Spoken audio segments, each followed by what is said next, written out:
Micah Parsons has officially requested a trade from the Dallas Cowboys.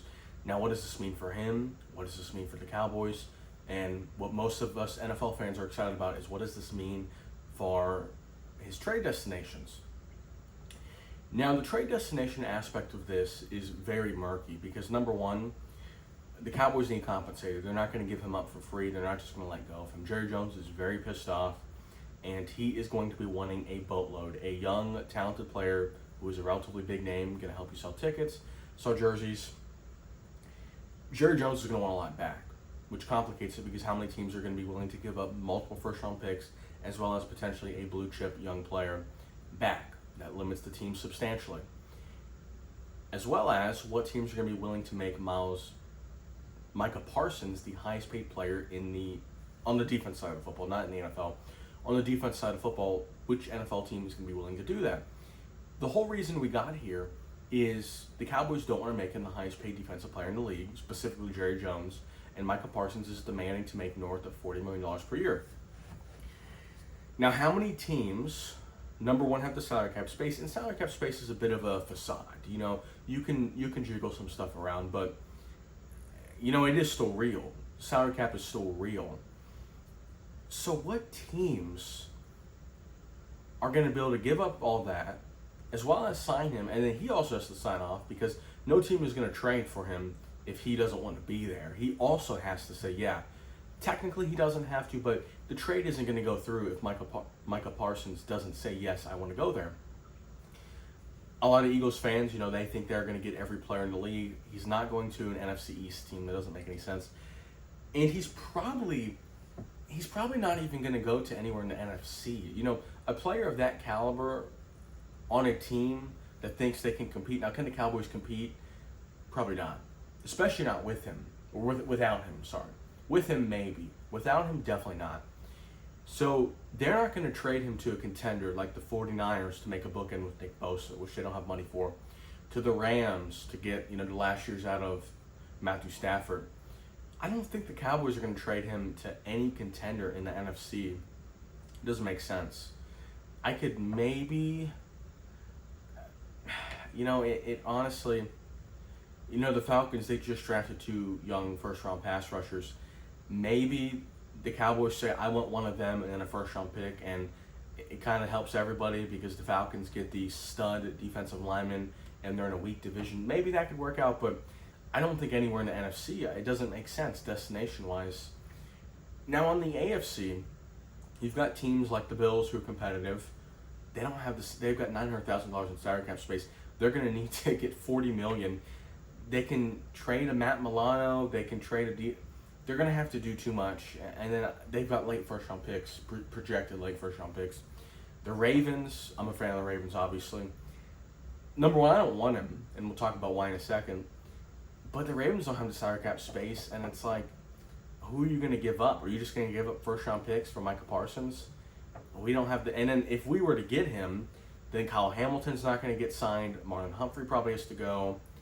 Isaiah Flowers probably has to go when his contract's up. Isaiah Likely. So I don't even want him. The Bengals, they don't want to pay Trey Hendrickson. I don't know why it'd be any different for Micah Parsons. Maybe you can say Micah Parsons is better, and maybe he is. But if you don't want to pay Hendrickson $38 million, why would you want to pay Micah Parsons $42? The Chiefs, they don't have the salary cap room, and then it's like, I guess it kind of makes sense because they have Chris Jones on the defensive line, and that would make a phenomenal front four.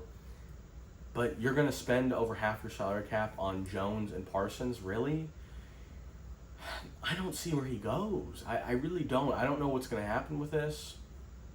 The reason why I think it's tough is, aside from the draft capital, which no team wants to give up, or the blue chip player, you also have to commit over the next 4 or 5 years to be spending 25% of your salary cap space on a defensive player who has not led an elite defense. And a lot of people say, oh, well, you know, one player can't lead a defense. Well, if you're getting 25% of salary cap, when the majority of the salary cap is spent on offense, so let's say 60% of the average team salary cap is spent on the offense. A lot of that's the quarterback, but 40% on the defense.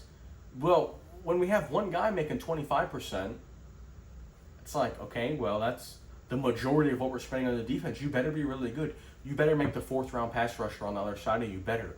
you better make the cornerback that we signed that's undrafted better. That's the only option if we're going to pay you all that money.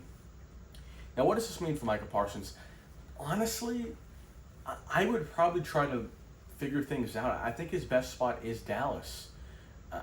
I think everybody kind of intuitively knows that the Cowboys are a mess, and when Micah Parsons does not lead them, to a 1 seed or doesn't lead the league in sacks, everybody he gets notoriety because he's on the Cowboys, and they're always in 425 window from the East Coast. 425 Fox of the Week games. So he's getting notoriety. He's going to get a pretty big paycheck. He's going to get these sponsorships. But the expectations aren't high because everybody knows it's a disaster.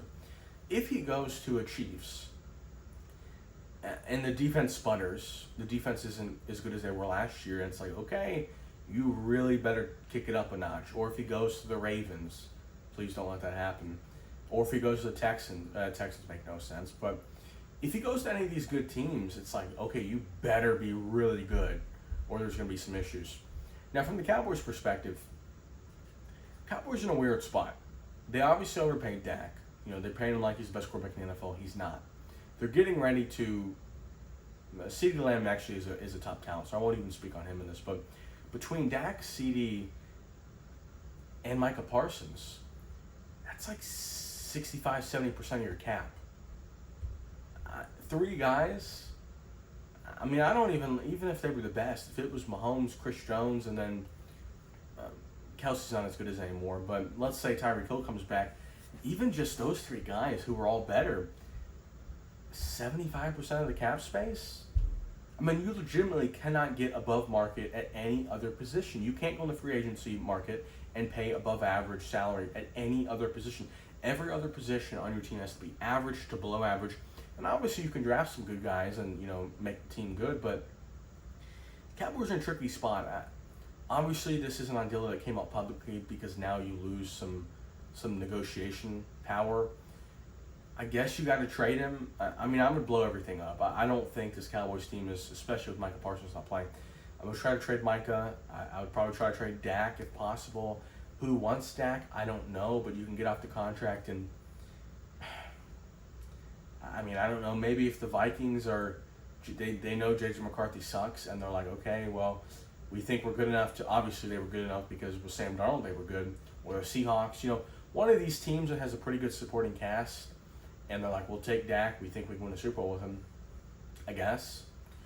I would also probably try to trade CD. Maybe you keep CD, but it's like if you're going to blow everything up, you might as well get all the draft capital possible. So overall, I kind of think everybody's a loser. I think Micah Parsons is a loser for wanting to leave. I think Cowboys are going to end up losing. And if he does get traded, I think the team that trades for him is also probably going to lose. I don't really think there are any winners in this situation.